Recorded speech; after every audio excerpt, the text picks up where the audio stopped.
This is the Great Ohio Northern. This railroad was started in 1999. I'd had two previous layouts where they didn't get to this point. I don't know the exact number of feet here on the amount of rail, but it's a lot.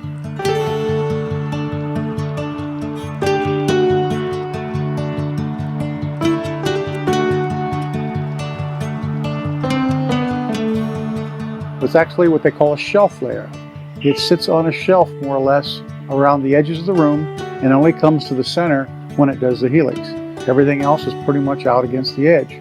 It does have a helix that takes you from one area to another. The signals are all more or less switch oriented, not train oriented. So if there's a switch that is thrown in front and you come up on a red signal, that means the switch is not in your favor. So this helps a lot when you have people over that are running it, grandkids, things like this. It keeps from having train crashes. There are probably someplace right around 50 engines, and there's over 300 freight cars. All the freight cars at one time are not up on the layout. They go in various stages, depending on what the operating session is. Some of the things like the roundhouse have a plexiglass top in them, the roof, so that people can actually look down inside. Things are made to where you're the aerial view, you get to look down inside. So there's different scenes, tried to complete scenes that would come up in my head. When I was a kid, this is what you'd visualize. Okay, this is what I'd like a railroad to be like, and that's what you modeled. And so you build it accordingly.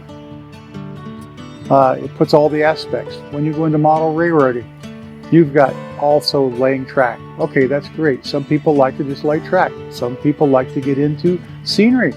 They want to get in and they want to maybe make even dioramas that they can take outside and put in natural light and put down. Some people like to get into electrical because, okay, we're hooking up signals and LEDs and lighting. All of these engines are run on computer chips. So that's something. So there's a lot of different aspects. Some people even just go into photography. They build up a diorama or they make a locomotive or something and put it up there and they just take photography. So it has a lot of different aspects of the hobby that makes it fun to get into.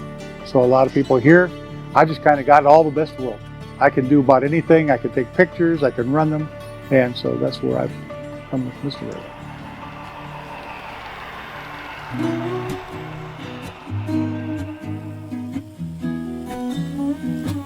This little layout here is N gauge. It was something that we would call coffee table. A lot of people make them into coffee table layouts. That's what I decided to do with this one, to make it into kind of sort of a coffee table layout. It really has no real absolute name to it. We just kind of built it. There's no railroad that is patterned after. So it's just kind of a little layout, just kind of a little thing that you just kind of come out of the top of your head and decide to design it. The one unique thing about this railroad though is that it's all built on styrofoam. The layout itself, with the buildings, without the engines and the cars, weighs only 15 pounds. And it slides into this containment piece here so it's easy to work on. It does have a glass top on it so that people would keep the dust out, things like that. And when the kids were 1 year old or less, they could actually crawl around on top of it. And when we pull the door down, they actually get to see the layout run.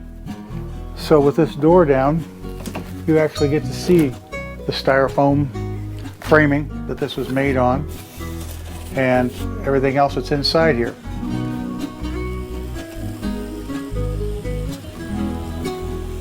One nice thing that happens with this layout is if for some reason there should be a problem with it or anything like that, I can actually pull the drawer out and work on the railroad.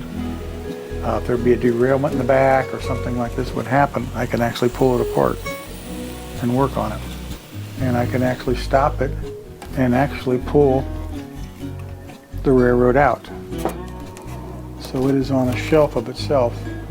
And now the whole layout has just came out. So the railroad can still move, you can still test it, you can still work on it, but it's now outside. So what was it that kind of jumped out at you that said the office needs a layout?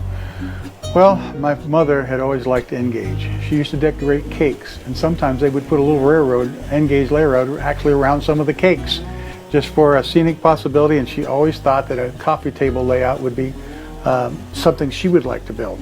Well, she never got the opportunity, and she lived far enough away from me that I could never go down and build one. when she was getting close up in years, I decided I'd go ahead and build one, just to, on my own, say, hey, at least I did build one.